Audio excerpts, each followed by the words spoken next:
Fala espigado, fala espigada, como vocês estão? Tudo bem? Sejam bem-vindos mais uma vez aqui ao EspigaCast e hoje convidado super especial, gente, estou tendo a honra de receber aqui o Dr. Caio da ABL e do CCESP e vai trazer para a gente aqui muitas informações relevantes aí para a sua conservadora e para vocês síndicos também, porque alguns síndicos já vieram procurar aqui, doutor, e tem bastante síndico acompanhando aqui no nosso canal. Legal, bacana. Então, muito obrigado, doutor, por estar aqui com a gente e poder trazer bastante informação aí, coisa muito relevante para as empresas, para o mercado.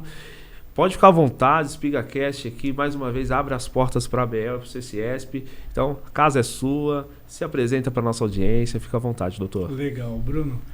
Primeiramente, agradeço a oportunidade, agradeço o convite, fiquei muito feliz. Cumprimento aí todos os espigadas e espigadas que nos assistem, né? Os síndicos, empresários, enfim, todo o público que segue o canal e que nos acompanha, né? É uma grande alegria estar aqui, né? Acredito que vai ser um bate-papo bem relevante aí, bem construtivo. Bom, então vou me apresentar. Sou advogado, né? Advogo há cerca de 11 anos. Sou pós-graduado em Direito Empresarial e consultor de dados pessoais pela Fundação Getúlio Vargas de São Paulo. A minha carreira profissional ela foi toda construída dentro da área empresarial, né? Então, passei por departamentos jurídicos de empresas, em um órgão público também, tive a oportunidade. Em 2014, assumi a gerência de uma empresa de elevadores em São Paulo, foi onde tive a oportunidade de Isso, onde a gente conhecer. Trabalhou juntos, né? A gente trabalhou juntos. E então, há 4 anos, eu constituí o meu escritório de advocacia. Né, lá prestamos atendimentos consultivos, atendimentos contenciosos, né, já no âmbito de processo mesmo, de defesa dos interesses dos clientes, mas também no âmbito consultivo preventivo, né, realizando trabalhos de assessoria realmente preventiva para prevenir problemas futuros, né? Sim. Então, muitas empresas, muitas vezes, desejam realizar um pente fino nas suas operações, nos seus contratos, nas suas formas de contratação de funcionários, né? Assuntos societários, assuntos relacionados à LGPD, que é a Lei de Proteção de Dados. Então, o trabalho preventivo ele visa justamente organizar as coisas dentro da empresa de uma forma a evitar problemas futuros. Sim. Né? É aquele caso que muitas das vezes as pessoas entendem que o advogado é só para ir numa audiência, quando a coisa já está para lá de Bagdá, vamos dizer assim. Mas, na verdade, o trabalho pode ser muito focado em fazer uma ação preventiva, né? Justamente. De ter um contrato melhor elaborado, uma tratativa comercial ali também, que pode ser melhor negociada nessas Isso. cláusulas para evitar, sim, uma ação, um ajuizamento de alguma discordância ali entre as partes, né? Isso mesmo, e isso é muito importante, porque muitas vezes o problema ele chega para nós num ponto onde as alternativas de solução são muito baixas, né? E aí isso gera um prejuízo para a empresa, para o condomínio, enfim. Mas quando há um trabalho preventivo, né, de modo a organizar as operações, isso gera uma minimização de riscos absurda, né? E ali a gente vai controlando as operações da empresa e quando surge um problema, as soluções para resolver esse problema são inúmeras, né? Isso gera redução de custos, né? Gera um histórico menor de problemas judiciais para a empresa, então é um trabalho muito positivo. Tá? Que bom, então a bom. Advocacia ela também tem esse enfoque. Porque às vezes o pessoal vai, não, agora que a coisa já desandou, agora eu vou atrás do advogado. Aí não adianta procurar um médico depois que já está doente, né? Isso Pode fazer um mesmo. trabalho preventivo e eu conheço bastante seu trabalho, eu sei que é dessa forma que você tem atuado e muito bem, né? Isso e aí mesmo. você tá lá também com a gente, lá eu também faço parte da diretoria, né? O pessoal sabe, e tá lá com a gente no CCESP, enfim, sua trajetória, como que foi para chegar lá e fazer esse trabalho junto com essas entidades de classe, né? ABL e CCESP, como que foi esse caso aí? Então, dizem que quem entra no ramo de elevador não sai mais, né? Até os advogados? Então, até os advogados. Opa! Então eu sou prova viva disso. Então, quando eu constituí o meu escritório, né, no finalzinho de 2018, surgiram empresas, né, que acabaram me conhecendo da época que eu gerenciava a empresa de manutenção. Então surgiram outras empresas, né, desejando ter uma assessoria fixa, né, tanto preventiva quanto contenciosa. E aí acabei, né, firmando contratações com essas empresas, se tornaram meus clientes. A gente acaba se tornando conhecido, né? Uhum. E então agora em janeiro desse ano eu recebi um convite da direção do CCESP da ABL para também compor a assessoria jurídica deles lá. E foi um convite que eu aceitei de pronto, né? Foi muito gratificante poder ter recebido esse convite deles. E é bom pelo reconhecimento do trabalho, né? Sim, que você está fazendo. O pessoal fala, quem começa na área não sai. E a gente achava que era só o técnico. Não, o pessoal da área administrativa também, né? Que a gente vê, passa numa empresa, passa em outra. Então, agora os advogados também, ó, começa a trabalhar na área e vão seguir aí fazendo parte também dos espigados, né? A gente também se espiga, viu? Tem também. Tem espiga também. A gente vai resolvendo. Vamos comentar dessas espigas aí. Tem pergunta que vai chegar, doutor, né? Que a gente fez agora no Instagram, antes de começar a gravar. Pessoal participar aqui também. Enquanto a gente ainda não tem as lives no YouTube, mas vai chegar as perguntas aí do Instagram. Legal. E como que tem sido lá o trabalho na BL, no CCS, assim, tudo que tem sido feito, até para o pessoal que não conhece tão bem as entidades, né? Para entenderem tudo o que você faz lá, né? Tanto a diretoria, enfim, para onde as entidades estão indo, o que elas estão buscando aí no mercado, a representatividade que a gente tanto fala. Como que é essa atuação nas entidades e o que elas vêm buscando para o mercado? Bacana. A ABL é a Associação Brasileira de Elevadores, né? Então ela atua em âmbito nacional. E o CCESP é o Sindicato das Empresas de Elevadores e atua em âmbito estadual dentro do estado de São Paulo. Essas duas entidades, elas vêm, de fato, contribuindo muito, né, para a valorização das empresas de elevadores, tanto a nível estadual quanto a nível nacional. Tá? E eu tenho acompanhado isso, mesmo estando há pouco tempo lá, tenho acompanhado trabalhos, né, que foram desenvolvidos e estão sendo desenvolvidos nesse momento, né? Um dos trabalhos que eu posso até relembrar é a isenção do rodízio, né, de veículos aqui em São Paulo, no né? município de São Paulo. Foi uma vitória do sindicato, né? Inclusive eu tive uma participação disso na época, pude contribuir, mesmo não fazendo parte ainda da assessoria jurídica, mas pude contribuir com isso. Tivemos... Que é a isenção de 100% da frota, né? 100% da frota das empresas de manutenção de elevadores. Só para explicar para quem é de fora de São Paulo, aqui, ou do estado e não conhece tão bem, ou de outros estados do Brasil, né, como funciona o rodízio de carros, né? Todo dia da semana, segunda, terça, quarta, quinta e sexta, 2 finais de placa não podem rodar no centro expandido de São Paulo durante o período da manhã e um período da tarde, né? Das 7 às 10 da manhã e depois das 17 às 20 horas. Então, 2 placas a cada dia. Então, cerca de 20% da frota de carros de São Paulo e de outras cidades também, né, que não podem trafegar. Até carros de outras cidades não podem trafegar nesse centro expandido. E a luta toda do CCESP, né, na época, com o auxílio do Dr. Caio já, mesmo que antes de estar como representante jurídico lá do CCESP também, teve êxito aí nas conversas com a prefeitura. Também teve alguma questão, a gente pode até citar a vereadora Edir Salles, né, que está sempre apoiando as empresas.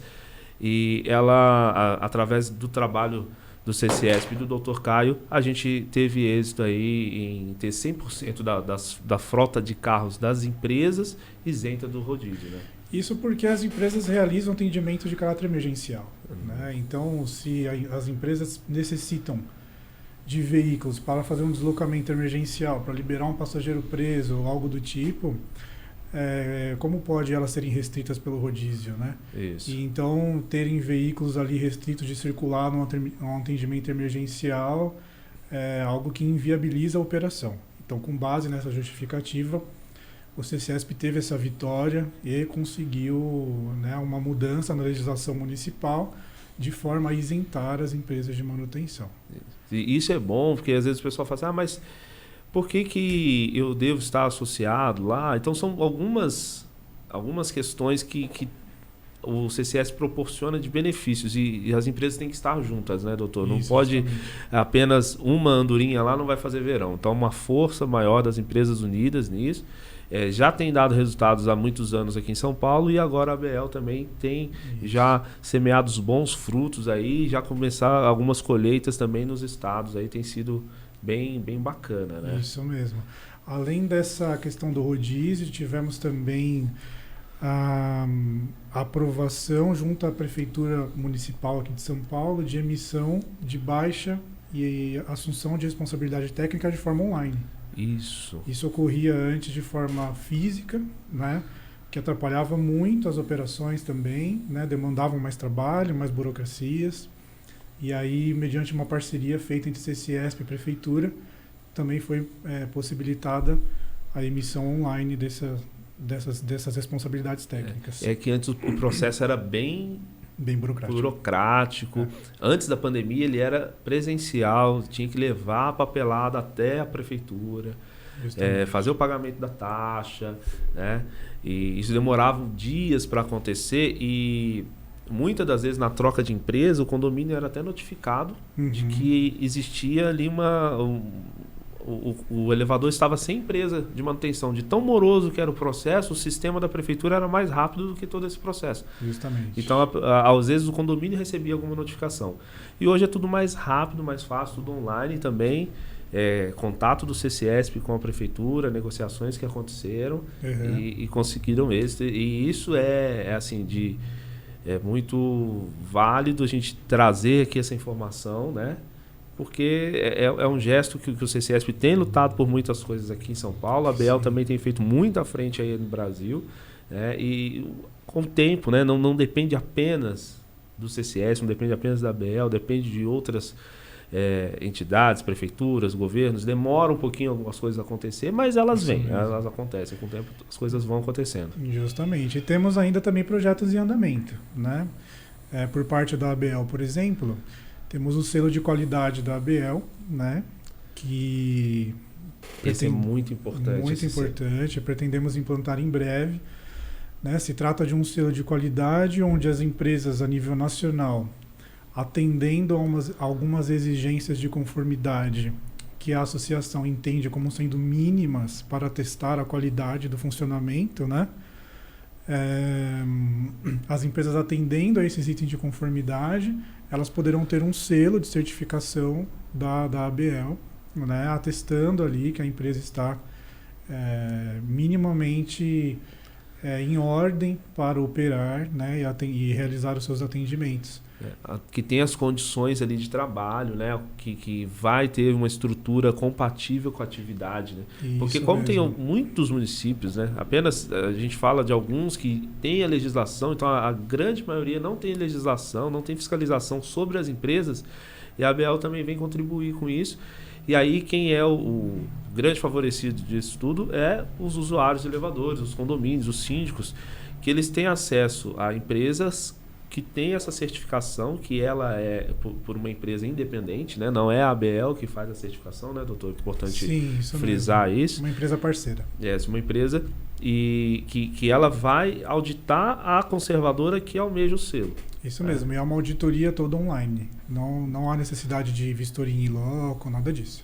Sim. Isso é importante. Então, assim, não vai ter o custo, às vezes, do deslocamento para regiões longe da sede dessa empresa, né? Então isso é o ideal também. Então o pessoal norte, nordeste também vai ter condições de ter acesso ao selo, né? Justamente, o Brasil inteiro vai ter condição de ter acesso a isso. E isso é bom porque assim vai fazer com certeza um diferencial, né? De ter numa concorrência aí uma empresa que tem o selo, ela vai poder ali mostrar que ela tem uma estrutura mínima comprovada, né, auditada, e aí quem não tem o selo pode, talvez nessa negociação aí, ficar de fora, ou por critérios levantados pelo condomínio ali, pelo síndico, né? Pode, sim, isso às mesmo. vezes, ficar um pouco fora disso daí. Isso mesmo. Mas bacana, doutor. E teve uns artigos aí, né, que você colocou recentemente em pauta, Uhum. E esses artigos foram, assim, tiveram bastante informações aí relevantes para o pessoal. Foi bem bacanas aí, doutor. Se puder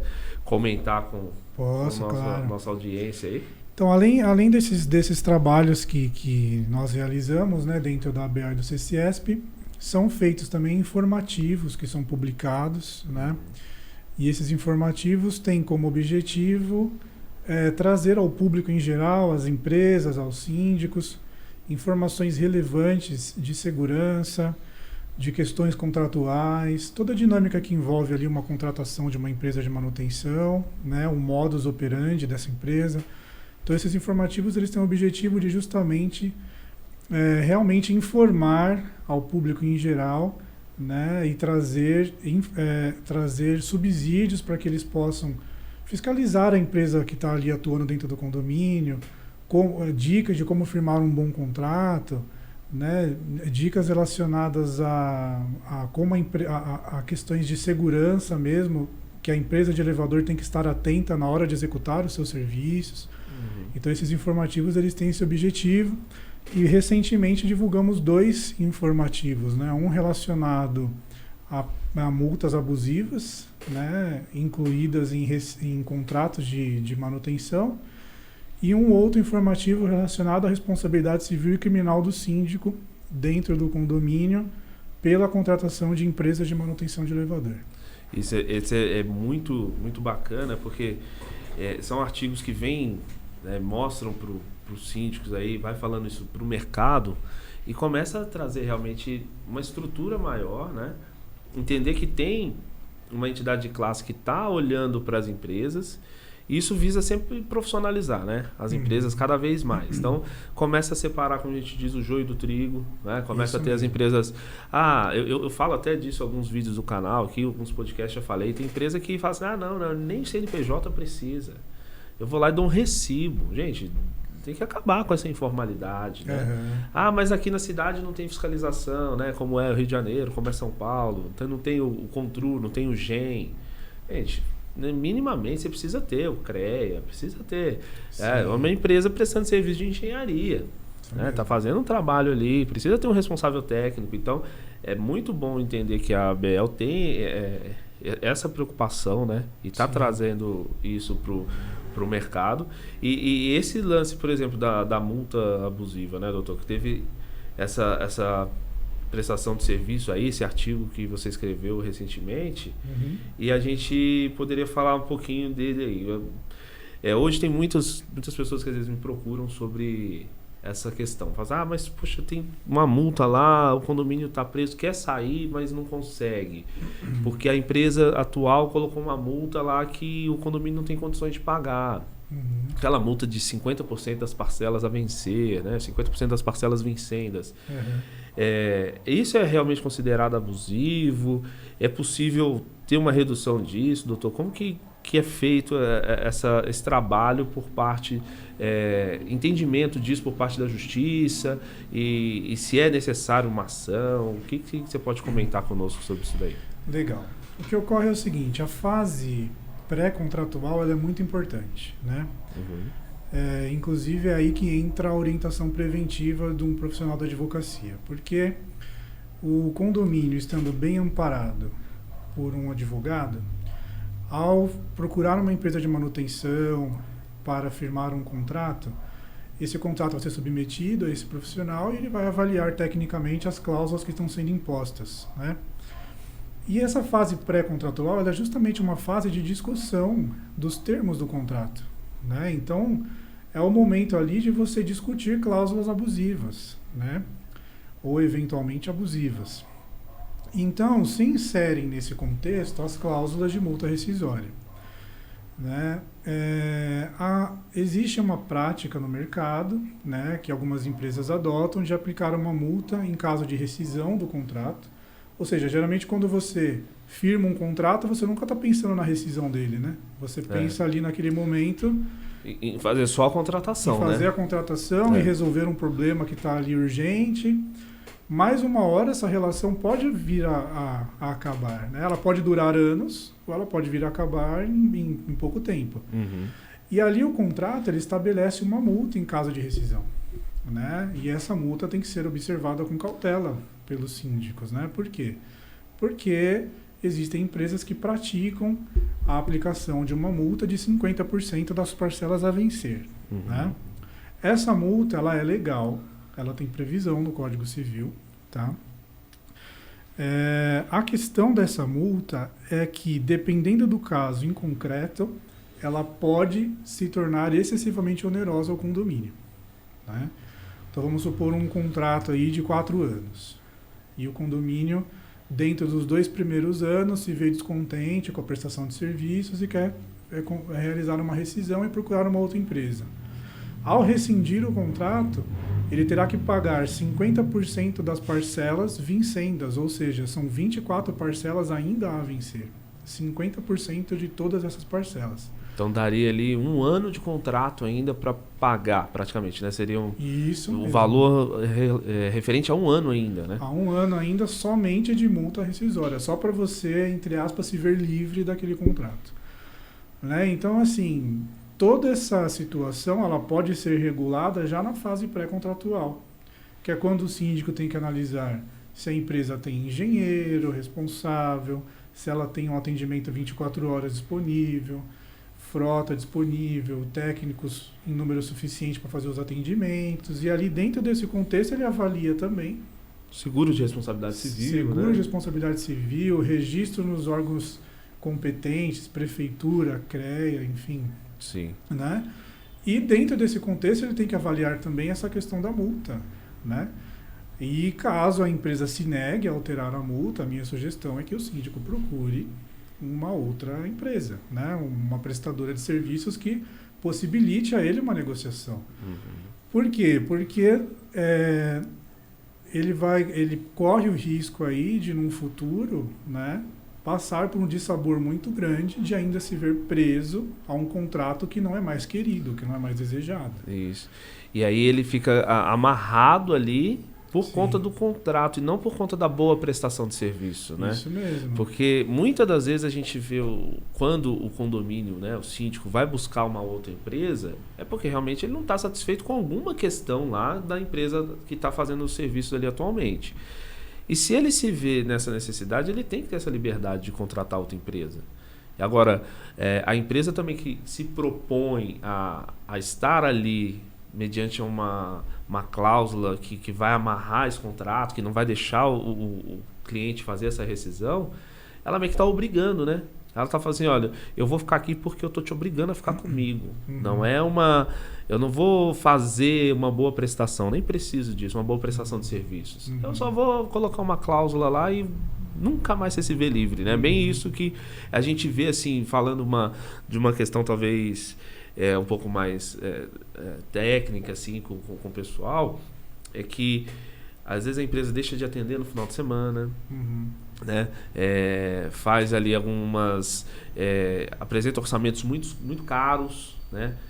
Demora dias ali para dar uma resposta para o cliente, e aí quando o cliente fica insatisfeito, né, devido a essas questões, ou até alguns valores ali de orçamentos muito altos, ou a própria taxa de manutenção, ela vai, não posso sair porque a multa é muito cara. Isso mesmo. E prende o cliente nisso, né? Justamente. A justificativa de quem aplica essa multa é compensar uma previsão contratual que foi quebrada, né? Então, eu me programei para que esse contrato durasse, sei lá, 4 anos, vamos voltar ao mesmo exemplo. Mas você está quebrando ele com apenas 2 anos de vigência. Então, para compensar essa quebra, eu preciso dessa multa. Mas, assim, o Poder Judiciário, em muitas situações, quando o caso é levado à Justiça, né, eles, dependendo do caso em concreto, do valor a ser aplicado, ele tem reduzido essa multa de 50% para 20% ou até 10%. Né? Então é possível contornar isso, né? Sim, é possível contornar, mas a minha orientação é justamente preventiva. Não espere chegar a esse ponto, né? Se acautele em relação a isso já na fase pré-contratual, né? Negocie isso, né, com a empresa a ser contratada, né? Existem cláusulas, por exemplo, de aplicação de multa de uma mensalidade, né? Então, se você paga lá uma mensalidade de R$900, por exemplo, você, ao rescindir o contrato, é essa multa que você vai pagar, né? E existem empresas que aplicam essa modalidade. Então, assim, não existe uma modalidade específica. Isso pode ser negociado e tratado previamente entre as partes. Por isso que a orientação jurídica é muito importante, porque um advogado bem qualificado, ele vai orientar o síndico nesse sentido. Olha, não necessariamente precisamos aceitar aqui 50% das vincendas. Podemos aplicar essa modalidade de rescisão, aquela modalidade, e aí discutir isso. Então, é possível ter antes da contratação fazer isso. Mas por exemplo, doutor, quem já está com esse contrato, né, já vigorando e está se sentindo preso à empresa que está prestando os serviços lá hoje, que recomendação que você pode passar para esse síndico? Talvez conseguir, sim, ter uma empresa lá que vai prestar um serviço melhor e vai precisar rescindir com essa atual. Certo. Essa multa de 50% das vincendas, ela está prevista no artigo 603 do Código Civil, 603. E esse artigo ele diz lá claramente que a multa é aplicada quando a rescisão é sem justa causa. Então, assim, em alguns casos que eu tive a oportunidade de acompanhar, inclusive, o que nós adotamos como estratégia? Nós enviamos a carta de denúncia, né, que é popularmente conhecida como carta de rescisão, né? Enviamos a carta de denúncia contratual ou de rescisão contratual, apontando motivos de justa causa para essa rescisão, né? Quais motivos são esses? Por exemplo, falha na prestação de serviços, né? E como que essa falha pode ser configurada? O condomínio pode contratar um profissional independente, né? Ou até mesmo talvez uma própria empresa que esteja participando ali de uma cotação possa realizar uma vistoria técnica nos elevadores, mas sem intervir tecnicamente no seu funcionamento. Sim. Uma vistoria fotográfica, né, e visual. E nessa vistoria, a empresa faz um relatório fotográfico de um vazamento de óleo, por exemplo, como eu já pude acompanhar, de um problema de cabo de aço, que não houve apresentação de orçamento para troca, né, que compromete a segurança do elevador. Então, a empresa, o condomínio, tendo esse amparo técnico e esse laudo fornecido e assinado por um engenheiro, né, um engenheiro mecânico, esse laudo pode embasar uma carta de denúncia por justa causa, né? Porque ficou constatado ali por fotografias, né, e até mesmo pelo relato do próprio engenheiro, de que haviam falhas na prestação de serviços e falhas essas que comprometiam a segurança dos equipamentos, né? Então, numa situação como essa, apresenta-se essa carta de rescisão, né, apontando essas falhas, esses motivos de justa causa para a rescisão, né, e aí pleiteia-se a rescisão do contrato sem aplicação de multas, né? E já nas oportunidades que eu participei, realmente houve êxito. A empresa que recebeu a carta de rescisão não cobrou a multa por rescisão. Agora, quando não se tem esse amparo da justa causa, então não há uma outra alternativa senão realmente acionar o judiciário e solicitar num processo a autorização do juiz para rescindir o contrato e automaticamente a diminuição do valor da multa, né? E aí alegando alguma questão relacionada a desequilíbrio contratual, onerosidade excessiva, tá? Comprovando que a multa vai ficar muito pesada para o condomínio pagar. Sim, então se existe uma má prestação de serviços, né, é possível. Se existe alguma omissão da empresa e ela se nega, por exemplo, ou deixa de apresentar algum orçamento ali para algum serviço que precisa ser prestado e ela talvez não observou essa necessidade e outra empresa vem ali e verifica isso. Mas é sempre bom ser um laudo de um engenheiro, né? Pode ser da empresa concorrente, ou pode ser de um auditor, um consultor independente também, né? Sim. Mas se isso tudo ainda não der certo, aí sim cabe acionar aí a justiça para conseguir uma redução dessa multa, né?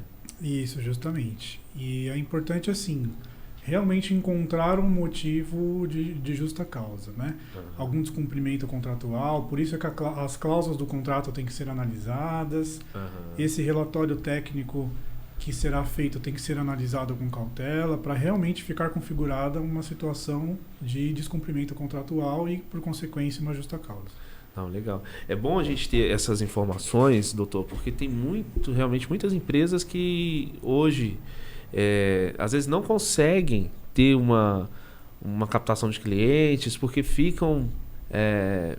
tem essa barreira dessa multa, porque o condomínio não está conseguindo fazer a rescisão. Né? Então, as empresas podem, né, usar, não são artifícios ilegais, né? É bom deixar isso, tudo que o Dr. Caio está passando para a gente aqui são estratégias para que vocês, né, donos de conservadoras, aí, pessoal da área comercial e até os síndicos também que acompanham a gente, consigam ter a melhor prestação de serviço, as empresas consigam captar os clientes, né, consigam prestar seus bons serviços também. O pessoal que acompanha a gente está sempre mostrando aí serviços muito bons sendo executados e trazer melhorias para o mercado, né?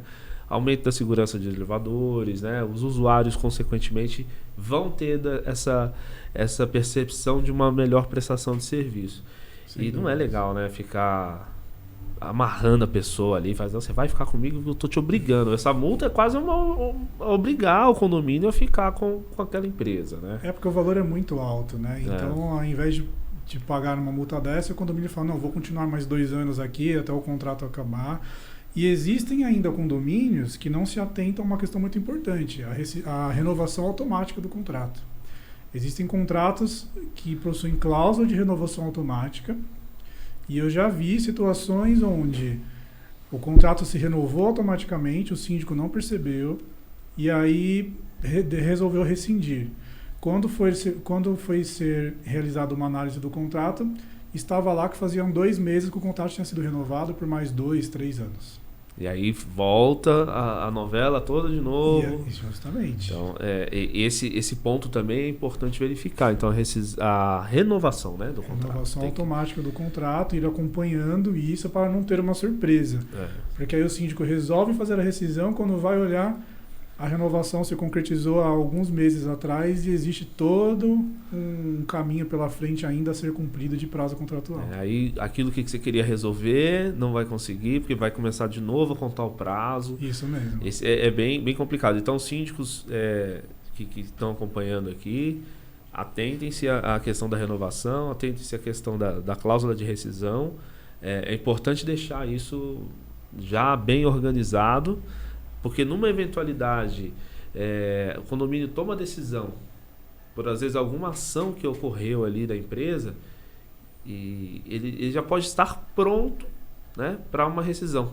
Às vezes não tentar jogar isso só na hora que realmente vai ter essa necessidade, né? Então, deixar a dica aí, né? Verifique o contrato que tem com a empresa de manutenção de elevadores, vê se a cláusula de rescisão ela está dessa forma, com 50% das parcelas a vencer, já ajuste isso, mesmo, né, doutor, que não tenha essa expectativa aí de fazer a rescisão nesse momento. Sim, justamente. Mas, né, deixa a coisa pronta que se, numa eventualidade, olha, não, vamos trocar essa empresa, a coisa já está realmente negociada ali e o contrato já pode ser rescindido, né, e buscar uma empresa que vai prestar um serviço melhor ali para esse condomínio, né, doutor? Isso mesmo. Então tem bastante coisa aqui que a gente pode falar. Esse é um dos casos. Teve um outro artigo que você publicou recentemente também sobre a responsabilidade do síndico, né? Isso. E são artigos muito interessantes. Eu vou deixar o link aqui desses artigos também para o pessoal poder ter acesso, né, Legal. doutor? Toda a nossa audiência poder acompanhar. Mas o que o senhor pode falar desse artigo também da responsabilidade dos síndicos? O que a gente tem de relevância nesses casos aí? Legal. Esse artigo da responsabilidade civil do síndico, ele foi publicado, ele foi elaborado essa semana, né? Ainda estamos trabalhando na ampla divulgação dele. O anterior a gente já tem a divulgação, inclusive até no site J, que é um site de notícias jurídicas. Eu vou deixar o link para você publicar. Tá, ótimo. Esse da responsabilidade do síndico surgiu devido a demandas de associados, né? Que nos apresentaram esse problema, então a gente achou pertinente expor isso no informativo. O síndico ele tem uma responsabilidade perante o condomínio, é uma responsabilidade prevista em lei, tá? Ela consta no artigo 1348 do Código Civil, e dentre essas responsabilidades está de realizar os atos necessários à defesa dos interesses comuns, ou seja, o síndico ele tem esse dever de zelar pelos interesses de todos dentro do condomínio, né? Muito bem. E o que ocorre? Muitas vezes a empresa de manutenção identifica um problema relacionado à segurança dos elevadores, né? E apresenta um orçamento, ou para troca de peça, ou para realização de algum serviço. E ali o síndico apresenta aquele orçamento em assembleia, e a assembleia não aprova aquele orçamento. E o elevador fica com aquele problema ali, aquela bomba relógio, né? Caso daquele elevador que está funcionando muito antigo, que precisa passar por uma modernização, Isso. ou uma troca de cabo de aço, talvez, que o síndico levou para a Assembleia, que já é algo que vai aí refletir na segurança em breve, né? Então, esses casos aí que são analisados sobre a responsabilidade do síndico, né? Isso mesmo, casos que comprometam a segurança do elevador, né? Uma situação de urgência. E ali fica aquela bomba relógio porque não houve aprovação, né? E qual é o risco disso? O risco é dessa bomba estourar em algum momento, né? Ou seja, acontecer um problema, né? E esse problema até mesmo vitimar alguém, né? Ou comprometer o equipamento todo, né? Ou vitimar um condômino, um usuário, né? E isso é algo muito preocupante, porque aí, neste momento, além de você comprometer, né, a integridade física de uma pessoa, né, essa pessoa ainda tem o direito de procurar os meios legais para um ressarcimento. Né? E ela vai buscar esse ressarcimento de todas as formas possíveis, incluindo, né, uma eventual responsabilização do condomínio, da empresa de elevador e, eventualmente, uma responsabilização pessoal do síndico. Não é? Então, deve-se ter muita cautela em relação a situações como essa, né? Então, assim, o que a gente traz hoje como uma opção? Né? Dentro do próprio Código Civil, nós temos lá o artigo 1341, e no parágrafo 1º desse artigo, a gente tem uma disposição dizendo que, quando se tratam de obras de caráter necessário, o síndico ele pode realizar a aprovação sem uma autorização, né?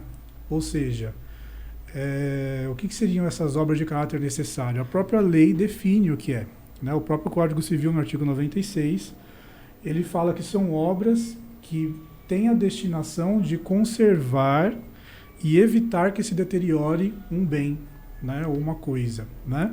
Então, aquele caso, por exemplo, que o síndico falasse, mas eu sei que precisa fazer, eu sei que está urgente, até um leigo entende que a situação tem um risco, mas a Assembleia não aprovou.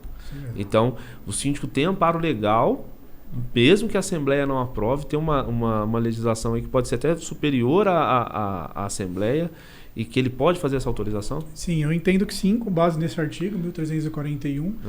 Isso por quê? Porque se trata de uma obra de caráter necessário, uma obra de caráter de urgência, né? E que pode gerar uma responsabilização futura do síndico no caso de um problema. Porque, como eu disse anteriormente, ele tem o dever de zelar pelos interesses comuns, né?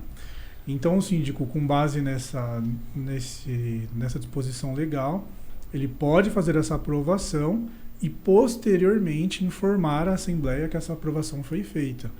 Lógico que munido dos orçamentos, da nota fiscal, de todos os documentos idôneos que comprovem que toda a aprovação foi feita dentro da legalidade. Sim, e até um caso de uma execução do serviço mesmo, né? Até relatório fotográfico, a empresa que prestar o serviço, ela pode orientar, seria uma ajuda aí nessa comprovações, juntar esse documento de um relatório fotográfico da execução do serviço, as peças realmente foram trocadas, as peças novas instaladas, isso pode compor esse dossiê, esses documentos? Pode sim, pode embasar. Tudo que a empresa puder também ajudar o síndico nesse momento é importante. Porque aí oferece um orçamento ao síndico, um orçamento muito bem feito, muito bem embasado, com fotografias, com descrição do problema, com quais prejuízos esse problema pode acarretar, em especial relacionado à segurança, né? Então, toda essa documentação, né, precisa e deve ser fornecida ao síndico para que ele possa ter esse embasamento, né, ter essa demonstração da necessidade, né, e da urgência desse serviço, para que então ele tenha segurança de aprovar esse serviço sem autorização da Assembleia e apenas informá-la posteriormente. Porque é bom deixar claro, né, doutor? Porque o pessoal às vezes acha assim, mas o síndico não aprovou porque ele não quer ser responsável por gastar um dinheiro que o condomínio ali, a Assembleia, não aprovou.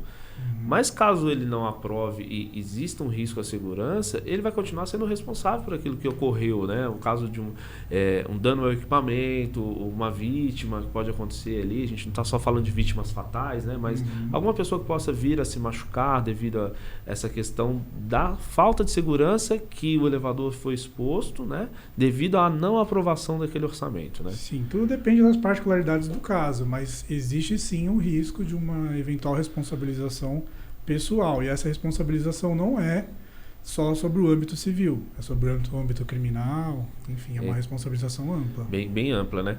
E a empresa, vamos falar assim pro lado da empresa conservadora que está prestando o serviço ali, apresentou esse orçamento ao síndico, o síndico, por sua vez, levou o orçamento para a Assembleia e a Assembleia negou a aprovação, e o síndico também foi favorável ao que a Assembleia decidiu. A empresa, em algum momento, devido à questão de segurança, ela pode ir lá e desligar o elevador para que evite algo pior que possa acontecer? Tá. Então, é um caso bastante tormentoso, né? Eu ouço esse tipo de questionamento diversas vezes. Qual que é a questão? A questão é que assim, não existe um amparo legal para a empresa fazer o desligamento do elevador, ir lá e puxar a chave geral, né? Você vê que eu sou advogado, mas... ele sabe os termos aí, eu né? sei, hein? Desligar a chave geral, o espigado. O espigado. O doutor Caio também tem as espigas dele aqui. É tudo no papel, mas tem bastante espiga, né? Eu aprendi algum linguajar técnico aí. Então, assim, ir lá desligar a chave geral, né? Não existe, assim, uma autorização legal para a empresa fazer isso, mas existe a questão da responsabilidade técnica. A empresa é a responsável técnica por aquele equipamento, né? Ela assumiu aquela responsabilidade perante a prefeitura, perante a CREA, né? Então, assim, ela é responsável pelo bom funcionamento e regular funcionamento e pela segurança daquele elevador. E ela fica numa situação muito complicada, porque não há aprovação, né, por parte do condomínio para execução do serviço e ela sabe que aquele serviço está comprometendo a segurança. Então, como fica a situação? Vou lá, desligo, puxo a chave geral, não desligo? Enfim, o que eu recomendo, né? Que isso seja resolvido já na fase pré-contratual, né? Então, assim, haveria a possibilidade de inserir nos contratos de manutenção uma cláusula onde o condomínio irá autorizar a empresa a realizar esse desligamento, caso, num prazo a ser estipulado, não haja aprovação de um orçamento relacionado à segurança. Isso, obviamente, pode gerar oposição dos condomínios. Então, caso o condomínio não concorde com a inserção dessa cláusula, então que se insira uma outra, né, dizendo que em caso de aprovação, não aprovação do orçamento relacionado à segurança, né, num prazo a ser estabelecido, que a empresa solicitará ao condomínio o desligamento do elevador. E caso o condomínio não autorize, desde já ele isenta a empresa de qualquer responsabilidade Sim. Seja civil, criminal, relacionado a qualquer dano que venha a ocorrer. Tem até alguns casos assim que a empresa fala assim, mas se eu desligar o elevador, eu posso ter o contrato rescindido. E esse contrato, a empresa ela não quer perder o contrato. Né? Quem é a empresa hoje que quer perder um cliente? Né? Mas a empresa ela precisa entender também que ela é responsável pelo equipamento, pelas pessoas que estão sendo transportadas ali, né, durante o trajeto da pessoa no elevador. Então é importante que a empresa tenha essa consciência de que vai chegar uma hora que, se realmente não tiver aquela aprovação, ela vai precisar ter esse contato com o síndico ali. E aí realmente, se for um caso extremo, na minha posição aqui, eu não tenho condições de segurança, mas vamos documentar isso, né? É importante, dá para fazer esse caso. Tudo bem, né? A gente coloca isso no contrato, mas se não tiver isso tudo no contrato, naquela hora ela fala assim, então tá bom, o senhor tá síndico, o senhor quer deixar o elevador funcionando, então o senhor assina aqui que a responsabilidade passa a ser do senhor agora. É possível fazer isso também naquele momento, né? Sim, sem dúvida. Porque assim, existem contratos já em andamento, né? Então não dá mais para inserir. Na verdade dá. Dá para fazer um aditivo, mas talvez seja difícil fazer essa abordagem, né? Talvez naquele calor da emoção, aquela situação está acontecendo naquele momento ali, né? Até levar isso para o jurídico analisar, volta. Então, algum documento que é possível fazer ali, talvez de forma mais rápida, né? De resolver e falar assim, então tá bom, o senhor quer que funcione, então vai ficar agora a sua responsabilidade, né? Eu entendo assim, existem duas opções. Ou, dependendo da urgência e das peculiaridades do caso. Ou a empresa notifica o condomínio que está enviando um técnico para realizar o desligamento, vai lá e desliga. Se o condomínio entender por bem voltar a religar, aí a responsabilidade recai sobre ele automaticamente, porque a empresa foi lá e fez o desligamento, né? E formalizou isso por uma carta. Ou então a empresa notifica, né, solicitando a autorização para fazer isso, né? E caso a autorização não seja concedida, então a empresa irá estar isenta de qualquer responsabilidade que venha a ocorrer. Então pode ser feita essa notificação naquele momento. Vamos falar assim, problema que foi constatado ali, algo que acontece meio que imediato, a água de um apartamento que cai no elevador. E esse elevador começa a apresentar algumas falhas, mas é aquele elevador único que o pessoal, mas aqui tem muito idoso, a gente escuta muito isso, né, doutor? Aqui tem muito idoso, tem uma pessoa que é cadeirante, de jeito nenhum esse elevador pode ficar parado. Só que é algo que foge da responsabilidade da empresa, porque foi uma água de área comum, ou algum apartamento que caiu no elevador. O elevador ele até funciona, mas ele tem algumas sequelas, ele tem risco ali de um curto-circuito que pode fazer o elevador, por exemplo, andar de porta aberta. Né? Eu já vi casos assim, enquanto eu era técnico, chegar e atender um cliente que fala assim, caiu a água da máquina de lavar de um apartamento, o ralo entupiu, a água da máquina de lavar caiu dentro do poço do elevador. A gente chegou lá e o zelador estava em choque, assim, espantado, porque, o elevador está andando de porta aberta, olha o que está acontecendo. E ele não desligou o elevador. Então, assim, a empresa chega lá, ela desliga o elevador para fazer esses reparos às vezes demoram, porque tem alguma placa que pode estar danificada. E aí o síndico exigir isso, né? Não, mas exige que o elevador esteja funcionando. E aí a empresa pode sim, naquele momento, fazer essa notificação. Fala assim, não tem condições de segurança de funcionar. Se o senhor tiver interesse em manter funcionando, a responsabilidade passa a ser do senhor. Então é possível documentar isso até naquele momento, uma notificação rápida ali que pode ser feita pela empresa e enviar isso para o cliente. Né? Sim, aí a empresa notifica. Isso é uma maneira de resguardar a empresa. Isso não garante que ela não será acionada num eventual problema. Mas quando ela for acionada, a empresa terá subsídios de defesa. A empresa irá apresentar o orçamento que ela enviou, a negativa do condomínio, a informação de necessidade de desligamento do elevador, né? Eventualmente constar no RIA, né, o problema, né? Constar no RIA o problema apontado relacionado à segurança. Então a empresa irá se documentar, se calçar com todas essas documentações e num eventual problema ela terá como apresentar uma defesa, né, e se ver livre de uma responsabilização. Isso. E deixar claro que a gente não está orientando ninguém a deixar o elevador funcionando também de forma irregular, de forma não segura, né? Sim. O síndico que assumir essa responsabilidade, a empresa vai, assim, não é que ela, como o senhor disse agora, não está isenta de estar ali realmente de qualquer problema que possa acontecer. Sim. Mas a empresa tem que ter esse cuidado, esse tato de orientar também, né? Não é ali um conflito, não vai ser uma discussão acalorada com o síndico, com o morador. É orientar, pegar na mão e levar lá, falar, olha o que está acontecendo. Isso mesmo. A pessoa fala assim, olha, não tem condições. Teve um caso, eu de vez em quando eu conto essa história. Eu fui atender um chamado, isso em 2009, faz um tempinho, eu começo a contar essa história bem antiga, assim. Eu cheguei, parei o carro na porta do prédio, toquei o interfone, o zelador saiu lá da portaria. O que você veio fazer aqui? Eu falei, vim atender o chamado. Caiu água no elevador, ele falou assim, você veio atender o chamado? Eu falei, foi. Tá, então entra. Tipo, ele ficou assim, o que você está fazendo aqui? Aí cheguei lá, ele falou assim, tá bom, você vai tirar a água do elevador? Eu falei, não, a água tá no poço, tá caindo. Ele falou assim, não, olha lá a garagem. A gente começou a descer as escadas, porque ele já tinha desligado os elevadores, eram 2 elevadores. A gente começou a descer as escadas do térreo para o primeiro subsolo e a água já estava a meia altura do primeiro subsolo. Aí eu falei, poxa, zelador, não tem o que fazer, né? Tem muita água na garagem. Aí ele falou assim, pois é. E você esqueceu que aqui são 2 subsolos? Então, sim, o segundo subsolo estava completamente inundado. A água estava já no primeiro subsolo. Então tinha ali, 5, 6 metros de água no prédio.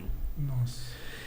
E aí eu falei, não tem o que fazer, assinei a ficha, realmente tem que deixar desligado. Ele concordou, claro, não questionou nada, ele nem entendeu por que eu estava lá, quem é que tinha acionado a empresa. Uhum. Então depois eu passei isso para a empresa foi verificar quem que chamou, enfim, para conversar com o síndico.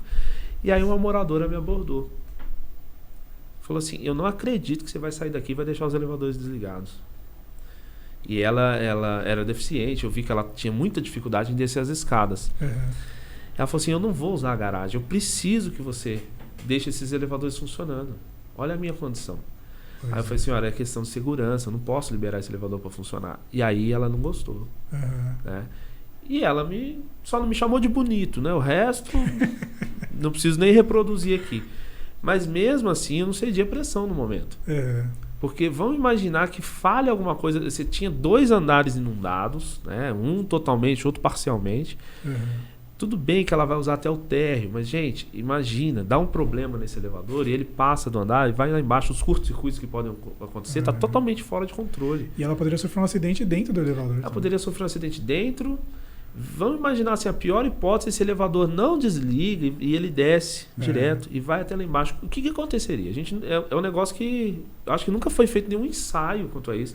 Se a cabina ia conseguir afundar na água, se ela tem peso para isso, ou se ela... Enfim, o que ia acontecer se a pessoa ia ficar afogada lá dentro da cabina? Eu acredito que a água ia começar a entrar devagar, né? Ia entrar pela cabina, o motor ia continuar empurrando a cabina para baixo. Isso mesmo. Ia começar a entrar água na cabina, e aí?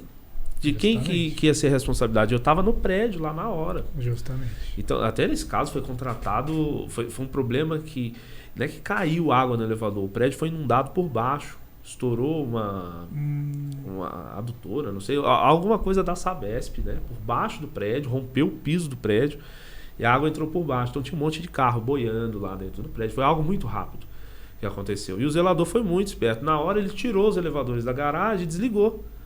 Porque esse primeiro subsolo ele ficava um pouco intermediário com o nível da rua. Então ele sabia que se o elevador tivesse menos no térreo, a água já não ia atingir. E a água começou a escorrer pela rua. Quando eu cheguei tinha água escorrendo. Passou alguns dias, eles tiveram que contratar uma bomba, um caminhão com uma bomba para tirar essa água toda de dentro da garagem, do prédio. Foi algo assim terrível. Catastrófico. E a gente, naquele momento ali, se fosse um técnico talvez com pouca orientação ou que cedesse a pressão daquela moradora, talvez ele faça, então tá, vamos descer a senhora então nesse elevador. Justamente. E é um risco muito grande. Então a empresa tem que ter, né, esse tato de orientar e não ceder uma situação extrema.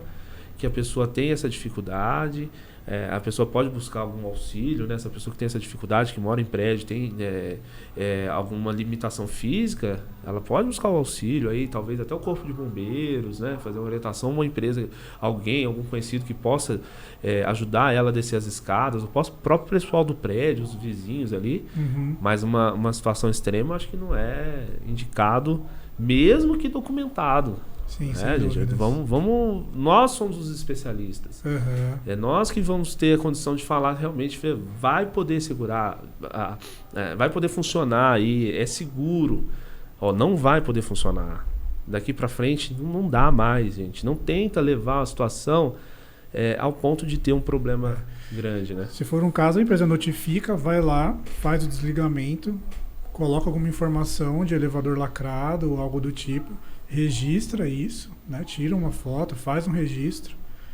E se o condomínio retirar essas informações, aí também não há muito que a empresa fazer, né? Mas, assim, tudo que a empresa puder fazer para comprovar que ela adotou tudo que estava ao seu alcance, né? Em relação a essa questão da segurança, o que ela puder fazer e documentar é extremamente importante. Porque é disso que um advogado precisa para poder constituir uma eventual defesa futura num eventual processo de responsabilização.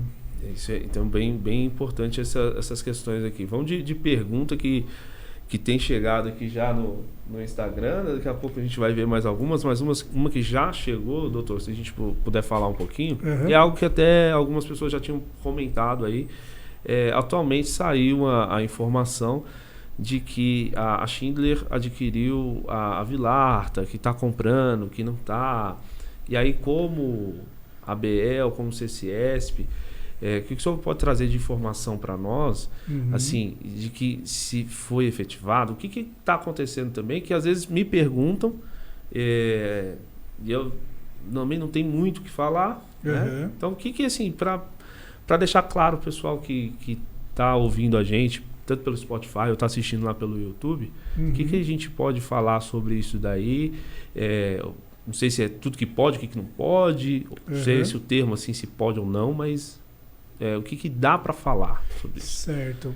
Essa operação que foi realizada que está sendo, inclusive, né, entre a Atlas e a Vilarta, ela é uma operação de caráter público, né? Ela, devido à sua complexidade, ela foi submetida à apreciação do CAD, né, que é um conselho que tem por atribuição regular, né, as questões econômicas no mercado nacional. Então, devido à sua complexidade, é uma operação que pode impactar, né, numa questão aí de mercado, né, da manutenção de elevadores. Então, por isso é submetido a esse conselho e ele faz uma análise econômica dessa operação, né, e emite um parecer se essa operação irá prejudicar essa questão econômica de alguma forma ou não. E foi exatamente o que foi feito, né? Foi submetido ao CAD, a ABL e o CCESP, enquanto associações, receberam muitos questionamentos a respeito disso, né? Então nós acompanhamos, porque é um processo público, né? Qualquer pessoa pode acessar o site do CAD, fazer uma pesquisa, encontrar o processo lá, tá? E dentro dessa possibilidade de acesso público, nós tivemos a informação de que houve a venda de 100% do capital da Vilarta para a Atlas, né? E que houve um parecer positivo do CAD em relação a essa negociação. É assim, a única informação que nós temos, tá? É uma informação de caráter público, como eu já disse, né? As outras informações, elas são de acesso restrito, né? Por uma questão até óbvia, que se trata de algo privado entre as partes, né? Entre eles lá não precisa ser público algumas informações, né? Sim, o CAD ele toma esse cuidado, né? Quando ele publica o processo, ele publica já colocando em acesso restrito as informações relevantes, né? Que dizem respeito apenas entre as partes. Então, o que eles colocam para nós acessar é aquilo que pode ser visto pelo público em geral, né? Então eles tomam esse cuidado, eles têm esse cuidado e, enfim, o que a gente teve de acesso é isso, né? O parecer foi positivo e acredito que agora eles seguirão aí com as tratativas, as negociações. Sim. Outra pergunta aqui, a pessoa pede para não ser identificada, mas ela manda aqui como que ela faz para associar a empresa dela à ABL. Uhum. Se é um processo complicado, né? Deixa até aqui que fala assim, eu ainda não tenho CNPJ. Então, tá, pelo jeito é uma empresa que está bem recente, está começando, ainda não tem o CNPJ, mas existem canais lá na ABL para que ela possa entrar em contato para fazer associação, né? Sim, ele pode acessar o site da ABL, né, encontrar as informações de contato, né, da ABL, e fazendo esse contato com o nosso setor administrativo, existem lá, serão passadas, né, todas as informações, os documentos que forem necessários para ser feita essa associação. É necessário um CNPJ, né, para que seja feita a inscrição, tá? E ele conseguindo o CNPJ, ele apresentando as documentações que forem solicitadas, ele consegue fazer a associação dele tranquilamente. Chegou uma outra pergunta aqui. Vamos lá, vou passar aqui. E a pessoa pergunta aqui que a caixinha é pequena, tem que dar uma analisada aqui. Mas sendo associado, se ela consegue tirar algumas dúvidas das questões jurídicas diretamente com o Dr. Caio, você tem esse acesso ou é uma pessoa que vai... Não consigo ler tudo aqui, mas é uma pessoa que vai ter alguma orientação mais direta, ou se é uma questão mais coletiva que a ABL faz para os associados? Tá. As orientações de caráter jurídico, elas são prestadas em caráter coletivo às empresas, né? Então, assim, essa questão de dúvidas pessoais da empresa, específicas, né, da empresa ou pessoais do empresário, elas são objetos de uma conversa à parte, né? Mas aquilo que for de caráter da categoria em geral, né, é possível a empresa obter alguma orientação. Tá. Então, pessoal, vale muito a pena, né, estar associado. Tem bastante informações sobre a questão não só jurídica, mas questões técnicas, normativas. Então, o ABL, o CCESP fazem toda essa orientação, né? Claro, precisando, né? O Dr. Caio faz o atendimento às questões coletivas, questões individuais das empresas é tratado de uma outra forma, diretamente, e aí a empresa vai fazer o contato diretamente com o escritório do Dr. Caio para ter esse contato, essa orientação. Isso. Doutor, tem mais pergunta, mas eu queria deixar aqui em aberto para o caso, e até já deixar o convite, já falei isso para o Marcelo Braga, que esteve aqui, e falar do Dr. Caio também e os demais diretores lá. Eu queria depois a gente fazer um outro podcast para falar de outras perguntas. Legal. Né? E aí o pessoal tem mais tempo de mandar, porque eu vi que começou a chegar aqui, está chegando pergunta, então vamos segurar aqui, porque eu acho que vai dar um episódio só de pergunta. Legal. Né? Que a gente vai poder responder aí pro pessoal. Então tem bastante informação chegando ali, mas acho que vai ser uma questão bem legal se a gente puder fazer um novo episódio em uma próxima semana, enfim, a gente marca um dia, doutor. Não, bacana. E a gente falar agora com a nossa audiência que vai trazer essas informações para cá. Tá bom, como eu disse, foi um prazer estar aqui hoje e voltar seria outro. Então já fica o convite. Já está aceito. Ótimo. Só marcar a data. Compromisso, hein, gente? Doutor Caio vai voltar aqui então para a gente voltar a se falar. Doutor, muito obrigado. Imagina, eu que agradeço. Por estar aqui com a gente, contribuir, trazer bastante conhecimento. Obrigado pelas informações que, através do seu trabalho, a ABL tem compartilhado com as empresas.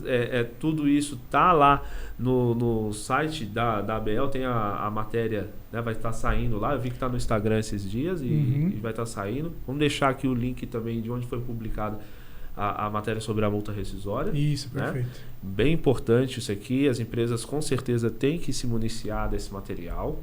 Né? E tem muitas outras coisas, né? A gente falou do selo. Então, assim, a Bel tem trabalhado muito quanto a isso. E tem algo que vai sair aí, que os associados vão poder ter acesso logo logo, que é a intranet, né? Isso mesmo, intranet, verdade. Deixar aqui, ó, uma pontinha aí para logo logo essa intranet, o acesso, os associados vão ter acesso a esses documentos, todos os documentos que a gente citou, muitos outros documentos que já estão lá disponíveis para os associados, mas vai ser uma forma mais rápida, né? Chegar a isso e logo logo a gente vai divulgar isso aí. Foi só uma palhinha aí em off, mas logo logo vai chegar isso para vocês. Legal, bom, Bruno. Doutor, mais uma vez, muito obrigado. E você, espigado, espigada, síndico, síndica, administrador de condomínio, enfim, você que tem acompanhado o nosso canal aqui, muito obrigado por estar com a gente até agora. Se você está aqui e curtiu esse conteúdo, faz a ladainha do YouTube, curta, comenta e compartilha. Envia esse vídeo para o espigado, espigada que você conhece aí e sabe que precisa ter conhecimento desse conteúdo. Muito obrigado. SpigaCast toda sexta-feira às 18 horas e logo logo volta aqui Dr. Caio, Marcelo Braga, o pessoal da ABL, toda a diretoria está convidada para estar aqui. Um abraço, até mais, tchau, tchau. Um abraço, pessoal. Valeu, Bruno. Obrigado.